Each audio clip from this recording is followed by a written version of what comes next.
Hey everyone, Matt had here. Today I'm going to be doing a deck tech on Green Red Aggro or Naya Blitz.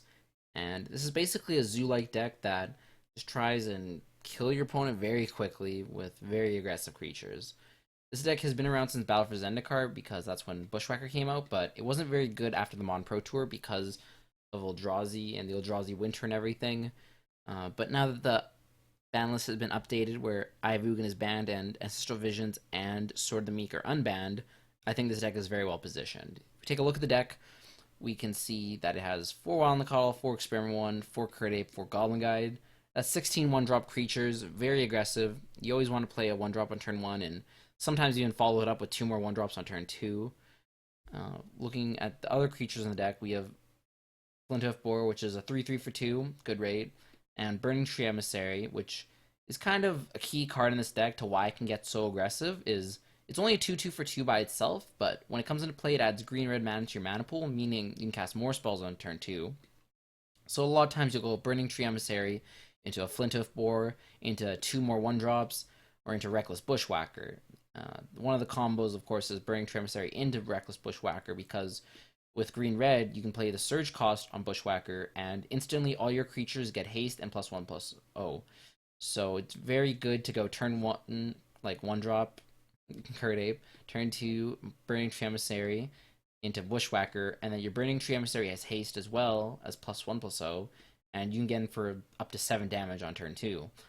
Um, Bushwhacker, you don't have to combo with Burning Tree. A lot of times, if you have 3 mana, you just play a 1-drop and then Bushwhacker. That's also sufficient. Like I said, it gives all the creatures haste, so even, say, if you play a Wild in the Coddle, that creature will become a 4/3 haster, as well as Bushwhacker. That's a lot of damage by itself. And I think that's the main reason why this deck can be so aggressive and can kill as early as turn 3 or turn 4, is because giving all your creatures haste is really good in addition to the +1/+0. It's all other creatures, I guess, for haste too, which is relevant. If we look at the rest of the deck, that kind of fills it out. We have 2 Rancors, +2/+0 and Trample. Very useful for getting through in combat, trampling over smaller creatures like tokens. It's good at getting through walls. Sometimes it's good at trading up, so making your creatures be able to trade with things like Tarmogoyf, which is always nice. Path to Exile, it's another way to deal with bigger creatures. Deal with, once again, Tarmogoyf, which is a very good card. Uh, Titans, Kitchen Finks, things like that nature. Just a fine card to have in some number, but you don't want too many because there are a recent amount of matchups where you just don't want to use it. It's just not relevant.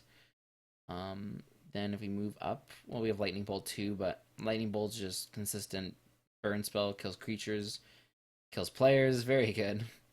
Target's Command has 4 modes, but basically you're going to be using 2. Deal 3 damage to each opponent, and giving your creatures +1/+1 are the best modes. A lot of time, this card represents 5-6 damage. Every once in a while, you stop them from gaining life, which is nice. Putting lands into play doesn't really matter, but it's nice to have, I guess. And Gore-Clan Rampager, which is very useful. It's a creature that's a 4-drop, but you almost never will cast it as a 4-drop. You will use the Blood Rush ability to give your creature +4/+4 and trample. Lets it trade up with bigger creatures, lets it trample over. It's just a good way to get damage through, and I liked it a lot. I like having things like 2 Rampagers and 2 Rancors and 2 Paths because it diversifies your kind of flex spots and people can't always know what to play around. Looking at the mana base, it's basically fought fetches and shocklands. Trying to say those together, but you do want as many green fetches as possible because you want to search up for Dried Arbor, which it's a 1/1 forest, and that's a creature also, which is a little confusing for some people, but it's useful for later game or mid game when you're kind of flooding out, quote unquote, flooding out on your 3rd and 4th lands because they don't really do much for you. And getting a 1/1 is, sometimes useful to push through the last points of damage. If it gets plussed with a Tarkus Commander Bushwhacker, that's 2 damage, which always matters when you're playing a very aggressive deck and hopefully getting your opponent to a very low life total early. Sometimes it's even good against Wrath. If they Supreme Verdict your board, end of turn you can fetch for a Dried Arbor, Gore-Clan Rampager, that's 5 damage out of nowhere. So, always cool interactions with that. Also, just for note, the reason why cards like Wild in the Coddle, Curd Ape, Flinthoof Boar are good, they all get buffed based off of what lands you have in play. The shock lands count as dual types, so this is a mountain and a forest. You know, Sacred Foundry is mountain and plains, so Sacred Foundry instantly makes the Wild Nacatl a 3/3. Just a useful interaction for people who are new to Modern. If we move over to sideboard, we're just trying to sum up some of our matchups. Path to Exile, just once again, if we want more of it in some matchups where big creatures are relevant and we need to deal with those creatures to get through, I like having an extra one. Thalia, very good against combo decks and even control decks sometimes, stopping Supreme Verdict from coming down on turn 4 or making their Anger of the Gods come down on turn 4 instead of turn 3. It's relevant enough, and it's a good body. Sometimes even against creature matchups, a 2/1 First Striker can stonewall their board. Electrickery, very good against Infect, Elves, Affinity, stuff like that. You know, it's useful to overload. A lot of times you'll just even cast it for 1 mana to deal 1, but it's good if it's 1 mana to kill a creature. Molten Rain, we have a few of those for Scapeshift and Tron. Just try to slow them down a turn, usually good enough, and gets 2 damage in a lot of the time. And then we have these slots which are Artifact Enchantment removal. Ancient Grudge, obviously better against the Affinity decks. Lantern Control, I guess, while Revelry is better when you only really need to deal with 1 enchantment or artifact. And it gets 3 damage, which is always useful, so I like diversifying them, and it's nice having a mix. Over here we have kind of our life gain, life matters package. Phyrexian Unlife, it's a weird card, but basically it will gain you at least 10 life. The way it's worded, if they put you to 0, you don't instantly start taking poison. They have to do an instance that puts you to 0, and then all damage after that will put you to poison. So if you're at 1 and you take 2, you don't go to 0 and 1 poison. You go to -1 and then start taking poison. So sometimes it can gain you more than 10 life. It's good against burn, and it's good against some combo decks where they need to deal all the damage to you at once. So it makes them deal with Unlife before they can kill you. Very creepy art also, I just noticed that.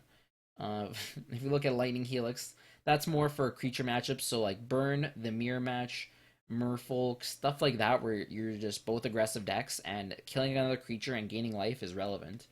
And it's always useful to have more removal post board. Last card, Draft Digger's Cage. Stops Snapcaster Mage from being good. It stops people from using Collected Company or Court of Calling to search for creatures in their deck. Also stops like Kitchen Finks and other persist cards from coming back, so just a useful card to kind of deal with the graveyard. So that's basically the deck. Like I said before, it's a tribute to kind of the old zoo decks, but over time the creatures have just gotten better and better, and Burning Tree Emissary plus Bushwhacker recently just makes it hyper aggressive. Like a lot of the times you can kill people on turn 4 with either Bushwhacker or Tarkus Command. These are both kind of like these pump spells that just get in for a lot of damage. They represent a lot of damage out of nowhere to finish the opponent off. And I think this deck's very good because a lot of people aren't ready for this kind of aggression, or they're good against gaining life.